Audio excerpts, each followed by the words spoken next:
My name is Nick Vanzetti. I'm the Managing Director of ESL Australia. ESL is the world's largest esports company, so we specialise in running leagues, tournaments and large-scale events for the esports community. Esports is essentially a term for the organisation of competitive gaming.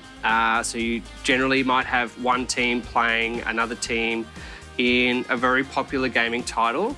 And through that, the similar elements of traditional sport like teamwork, skill, concentration all play a factor in the result of which team might win.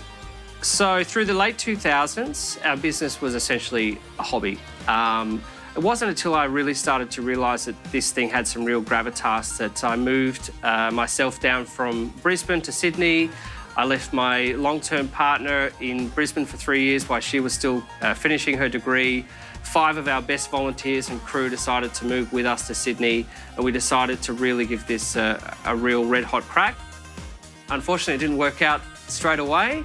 We essentially became a services company to a lot of the tech brands like Microsoft and other gaming publishers in Sydney, and continued to run our hobby business on the side. Intel have actually been very proactive in supporting the space. There's a long-term partnership that we have with Intel as ESL as a global company.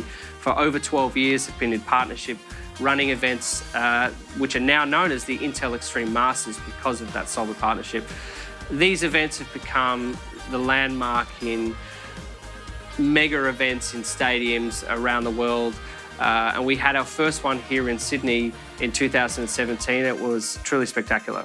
To really perform at the top of your game, a player really needs the best tools for the trade. And for example, some of the titles have quite intensive resource requirements. There's a lot of things going on the screen at one time, and you really cannot afford even a fraction of a second of delay in the performance from your computer. So that's where the support of Intel and their CPUs and i7 range, for example, really play a critical factor, not just for us running tournaments, but for the players to compete at the best of their ability.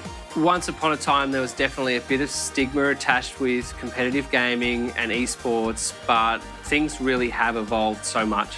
You can't turn anywhere online these days without seeing esports pop up somewhere in your social media feeds. So there are a lot of opportunities for individuals seeking new careers, whether that be through media, content, sales. As a new entertainment property, esports is absolutely booming right now.